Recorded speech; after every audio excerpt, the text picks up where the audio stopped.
Every afternoon, Gen X kids raced out the door, dodging traffic, conquering metal slides, organizing their own games, while school days kicked off with the presidential fitness test and mandatory physical education. Before fitness trackers or gym memberships, movement was just a way of life. The result? Functional strength, stamina, and resilience, all built long before gym culture promised transformation. So how did an entire generation stay fit without ever setting foot in a gym? The surprising answer starts here. After school let out, the sidewalks and cul-de-sacs filled with kids ready to move. There was no schedule, no sign-up sheet, just a neighborhood transformed into a playground. Stickball games broke out in the street with a broom handle and a rubber ball, bases marked by whatever was handy, a tree, a mailbox, a scuffed-up backpack. Kickball, dodgeball, and tag stretched across lawns and driveways, the rules made up on the fly and settled by whoever argued loudest. On playgrounds, metal slides heated in the sun dared kids to race down without flinching, while spinning merry-go-rounds and monkey bars tested grip strength and bravery in equal measure. Gravel and asphalt meant knees were part of the uniform, and no one kept track of steps or calories burned. Bikes became extensions of the body, carrying riders over curbs, through alleys, and up makeshift ramps built from plywood and cinder blocks. Alleyways echoed with the slap of handball against brick walls, and chalked lines marked out scully boards for bottle cap battles that could last until the streetlights flickered on.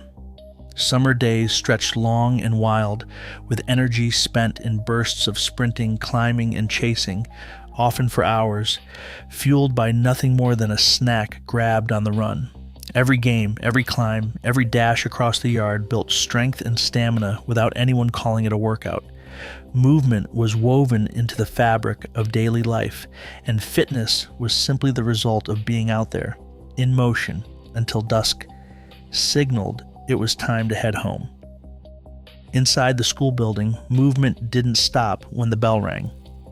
For Generation X, physical education was a daily fixture, 30 to 60 minutes set aside for calisthenics, sprint relays, and team games, all under the watchful eye of teachers like Coach Ramirez. He blew his whistle, and the gym echoed with the thud of sneakers, the slap of jump ropes, and the determined shouts of kids pushing for one more pull-up. Each year, the presidential physical fitness test loomed large. It was a week when every student faced the stopwatch and the measuring tape.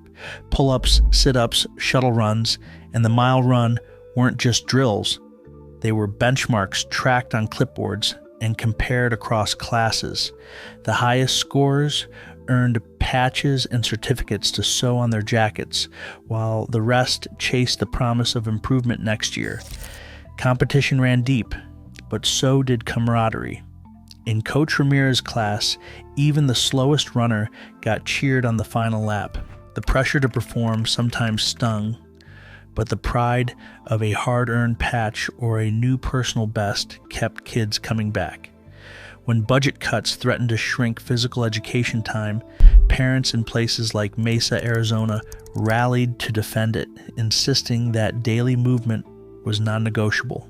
Across the country, debates over funding played out in school board meetings, but in the gym, the focus stayed on moving, sweating, and building skills that lasted beyond the schoolyard.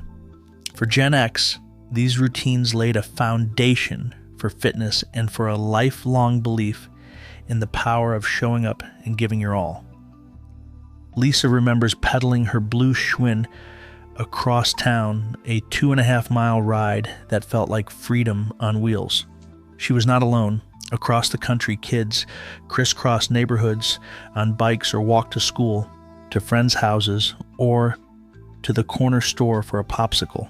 These trips added up, often lasting 10 to 30 minutes each way, stacking real endurance into the bones and lungs of a generation. Every block walked, every hill climbed, and every set of stairs at home or in apartment buildings quietly built strength and stamina. Neighborhood design played a starring role.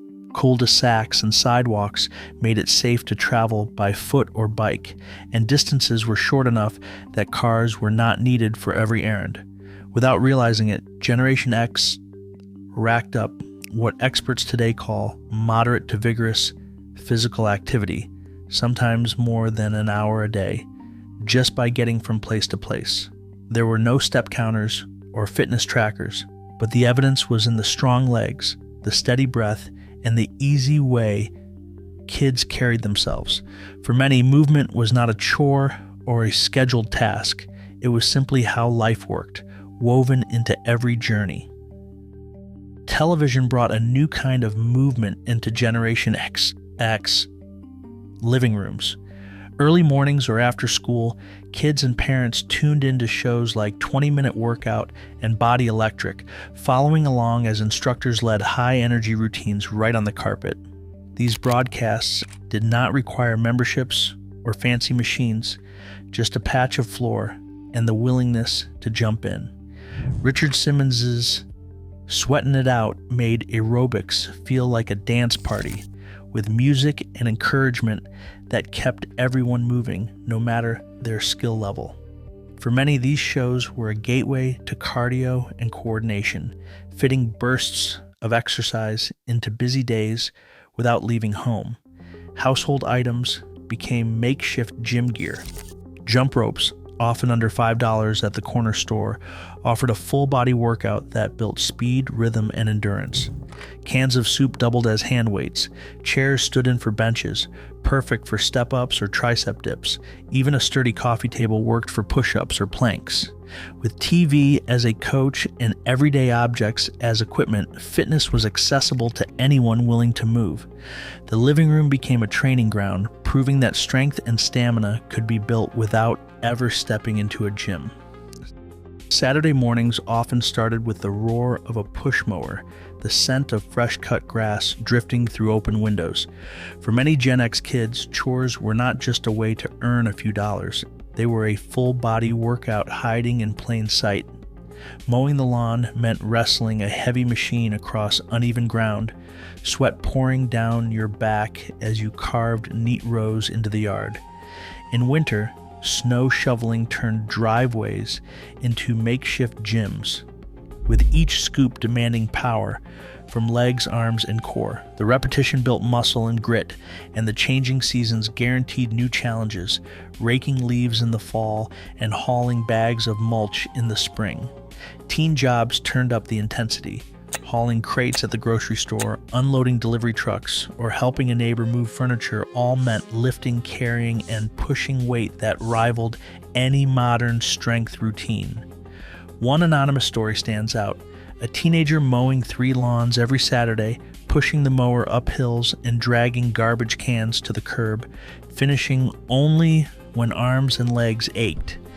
These routines were not tracked or timed, but the results showed up in strong backs, steady hands, and the quiet confidence of knowing you could handle whatever task came next.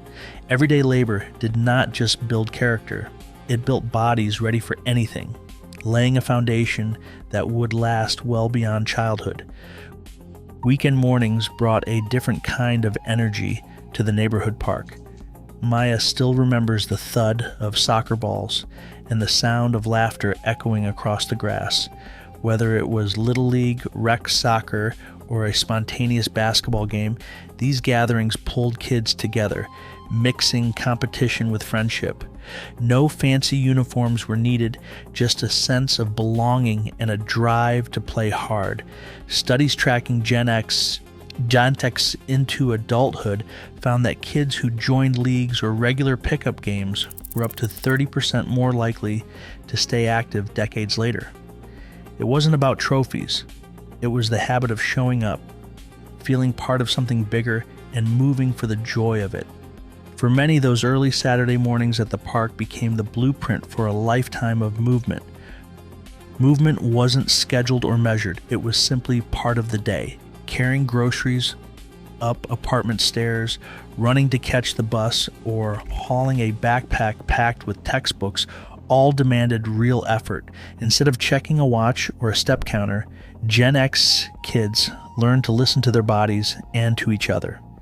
If you lagged behind on a walk, a friend's teasing or a parent's shout from the porch kept you moving. The feedback loop was social and immediate. Out of breath meant a quick rest, tired legs meant a slower pace, and a scraped knee meant you'd been playing hard. Without wearables or apps, accountability came from the world around you, neighbors noticing, friends waiting, or the simple satisfaction of keeping up. Over time, these small, constant actions built a quiet confidence and an instinct for movement that didn't need reminders or rewards. Gym memberships barely registered for most of Gen X's youth. In the 1980s, less than 10% of American adults belonged to a gym. Fitness chains only took off in the mid-1990s, after Gen X had already built their foundation. For this generation, movement was a way of life, not a monthly fee. Today, less than 10% of Americans belong to a gym, yet every sidewalk, staircase, and backyard presents a chance to move. Generation X proved fitness thrives in daily life, not memberships. That spirit of motion still powers resilience wherever you find it. How will you move? Starting now.